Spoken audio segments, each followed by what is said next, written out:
Non, vous ne rêvez pas. En écoutant cette vidéo, je vous préviens, nous ne sommes pas dans l'une des épreuves de Koh-Lanta, où le joueur doit engloutir des larves fraîches, mais nous en sommes pas très loin non plus.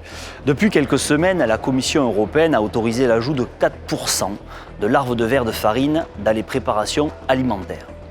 Désormais, cette poudre de larves de verre peut entrer en toute légalité dans la composition de produits du quotidien.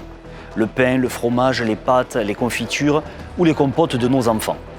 Si aujourd'hui la limite est fixée à 4%, qu'en sera-t-il demain? 10, 20, 30, voire 100%. Où s'arrêtera la Commission européenne dans ses délires? Malheureusement, je crois que vous connaissez aussi bien que moi la réponse à cette question. Alors que nos agriculteurs français sont en grande souffrance, les technocrates de Bruxelles rêvent de remplacer d'eux-mêmes dans nos assiettes nos porcs de Bigorre par des grillons, nos bœufs de l'Aubrac par des sauterelles, nos agneaux du Quercy par des criquets et nos canards du Midi par des larves de verre. L'Union européenne vient de franchir un pas de plus dans la destruction de notre agriculture. Tout cela s'inscrit dans une stratégie globale.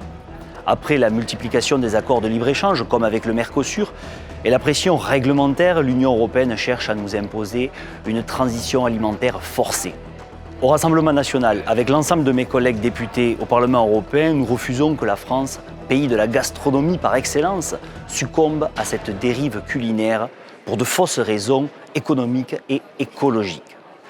Nous défendons la souveraineté alimentaire de la France, basée sur un modèle agricole riche de son savoir-faire, d'une qualité inégalée de produits issus de nos terroirs. Voilà pourquoi nous nous battons depuis des années en faveur d'une transparence totale sur l'étiquetage des produits que nous consommons. Les Français ont le droit de savoir ce qu'ils mangent. Nous ne voulons pas que les Français soient les cobayes d'une nouvelle idéologie alimentaire qui ne dit pas son nom. Vous pouvez compter sur nous, eurodéputés du Rassemblement national, pour toujours défendre notre alimentation française, qui est un élément central de notre identité, de nos traditions et de notre culture.